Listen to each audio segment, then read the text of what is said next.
So, The Acolyte episode 4, I think is probably the best of the season so far up until a certain point. I'm going to get to that point in just a second. Obviously, spoilers for The Acolyte if you haven't seen it yet. If you don't want to get spoiled, I will be spoiling it for you, so don't keep watching. Click off now. Overall, I think The Acolyte, even in this episode, is still going through a bit of an identity crisis. I don't think this show really knows what it's trying to be, because there are moments where it's trying to be a bit funny and humorous and seems kind of childish in that sense, in its style of humor, but then there are also other moments where it's trying to be really sinister and dark and present a broodier, darker side of Star Wars. I guess kind of a bit closer to the Andor style of adult Star Wars that we've got. This show is somehow falling in between and is just, I don't know, not really doing it for me. Still, this episode was better than any of the seasons so far, I believe. That is right until the goofy ending. Finally, this series is getting good and they decide to just full cut on a cliffhanger like that. Like after a forced push, what?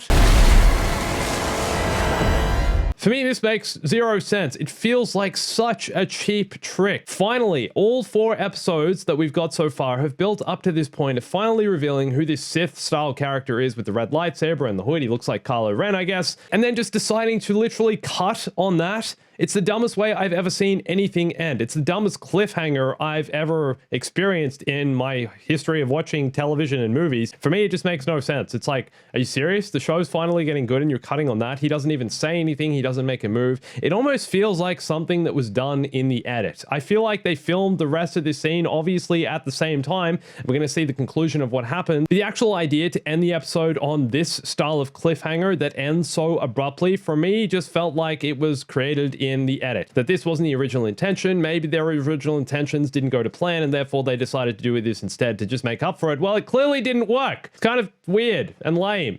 That said, I have to say this episode was just more interesting. It was more mysterious because we just don't really know what's happening with the whole May Osha thing in the way that they're connected. We don't know what the deal with Quimir? I don't know how to say the guy's name, but we don't know what the deal with him is. And now I am starting to suspect that he is the Acolyte. He is the guy with the red lightsaber, just because though 2 of them don't seem to be in the same place at any one time. And who else would have known that they're here? Who else would have been on this planet knowing they're here? Perhaps he's the modern day Darth Jar Jar, acting as a bit of a goofball and clumsy and just making a fool of himself, but indeed is the Sith Lord behind everything. I also am kind of disappointed now we have to wait an entire week to find out what happens next after such an abrupt, silly ending. I don't know. What did you think of the ending? For me, it was just kind of lame and kind of really cheap. A cheap trick that I feel like they could have done better, but maybe that reflects the standard of the show. I personally have been pretty critical of The Acolyte so far, and normally I'm extremely optimistic about Star Wars. So far, I'm just not that interested in this series. It's just really not doing it for me on a number of levels. I'm just not that invested in the story. That said, this week there were a number of things that had me a bit more invested. First of all, it was cool to see finally a bit more of the Jedi Temple on Coruscant and what this looked like in the High Republic era. That said, we didn't really see too much of it. There wasn't really too much that was revealed. It was kind of just, you know, the younglings or the Jedi Padawans training in the training room. And then I think we saw a bit of the hangar area where the Jedi take off and fly their ships to other places, which appeared in Revenge of the Sith. Cool to see it at a different time in the Star Wars timeline. And also, guys, the cameos, the characters. So Ki-Adi-Mundi is here. This is confirmed as Ki-Adi-Mundi. His name is listed in the credits. A younger Ki-Adi-Mundi, basically 100 or so years younger than he is by the time of the prequels. So therefore, his species clearly lived for quite a long time, as it seems like he wasn't a Jedi Master at this point. Was he? Let me check the credits, actually. Maybe he was a Master. Yes, he is a Master. So actually, he was a Jedi Master by this point. That's confirmed in the credits. He's played by Derek Arnold. There's a Derek Arnold actor and puppeteer who worked on The Force Awakens, The Last Jedi, Rogue One, and Solo: A Star Wars Story. Perhaps it's played by this guy. They look kind of similar, I guess. Surely it's this guy.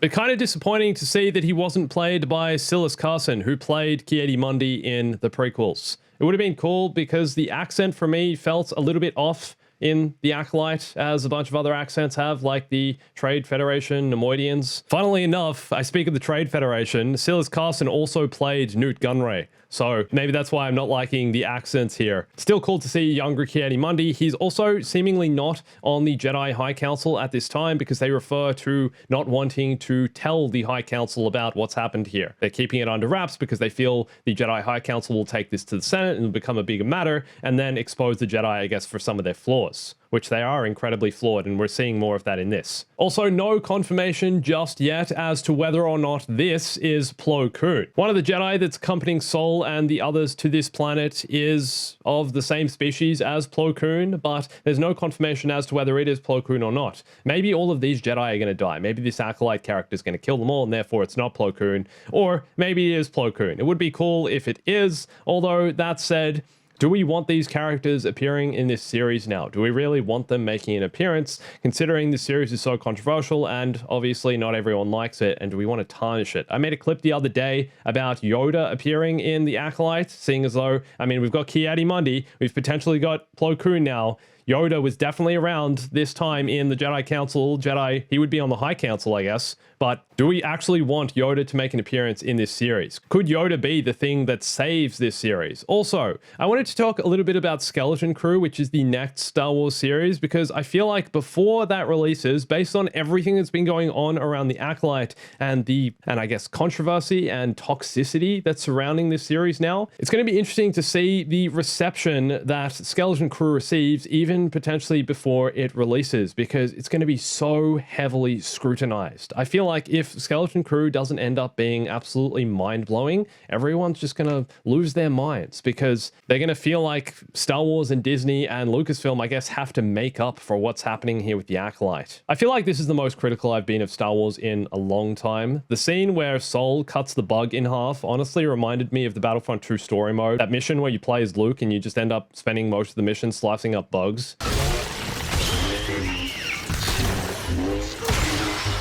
Also, I guess a bit like Jedi Fallen Order or Jedi Survivor, where you do end up taking down a bunch of creatures like this. It's finally heating up and going places I feel like it can still improve from, but last week's flashback episode really did not do it for me at all. And it wasn't only the Star Wars elements, so much of it for me was just about the pacing. I was just like, this is not good filmmaking, in my opinion. I just am not enjoying this from a filmic perspective. Even if this wasn't Star Wars, I just wouldn't want to watch this. It's just not for me. All good if it was for you, all good if you enjoyed it. That's totally cool. Just sharing my honest opinion. This series honestly still has a lot of work to do though before I become actually invested. I'm just still not gripped. I'm not on the edge of my seat and I'm not interested. I appreciated that they were building some more mystery and suspense with this episode. Even just the Jedi walking through the forest and the feeling that something else was in the forest with them. It's classic old school horror filmmaking techniques, but it's working here. And I was definitely feeling a little bit of suspense, like the feeling that they were being watched the entire time they were walking through here. Also, kind of a plot twist that Kel Naka, the Wookiee Jedi, has been killed, but I believe there are more action sequences involving him. So I feel like they're probably in flashbacks, and we're going to see more of them at some other point in a future episode. I really haven't enjoyed the flashbacks of last week, like I said. Just don't enjoy seeing that side of this show, but I really still want to see more of Coruscant and the Jedi and how they're operating there. I want to see more of the behind the scenes of the Jedi in the Jedi Temple, because like we all know, this is the first Star Wars series that's taking place in the High Republic era, which is supposed to be set about 100 years before the prequels, before the Phantom Menace. There is so much we don't really know about this era, and we've never really seen it on screen apart from, I guess, in the Young Jedi Adventures, which is that kids show, and then in the other expanded Star Wars media like the books and comics of the High Republic era. It feels like there's a lot to explore here. Also really interesting seeing really contrasting robes between some of the council members and more senior Jedi, and then even just Sol, who's wearing darker and more yellow robes as opposed to the white. I don't know if you guys noticed, but there were a few huge nods to the prequels here. May referred to her sister as Jedi scum. Jedi scum. And then Sol also says the line, "There is still good in her." There is still good in her. which is said by Luke in Return of the Jedi. I guess that's not a prequel reference. I got that wrong. There have already been reports of the Acolyte viewership dropping drastically. It started out as Disney Plus's most popular or most streamed show of 2024, and I think since the first few episodes, that has dramatically dipped, which is unfortunate because, you know, we want to see good Star Wars and we want to see a lot of new Star Wars made, but at the same time, maybe it's deservedly so. I just hope this series still gets better. Do you still think there is a chance for this series? Do you still think it can pick up from here and improve? Do you think they can recover the rest of the audience that's perhaps already gone missing? For all we know, the second half of this season could be completely mind-blowing. That said, I just honestly don't feel invested enough in these characters. For me, Sol is still the driving force of this show. Lee Jung-jae's performance as Sol is still so much more interesting than anything else in this show.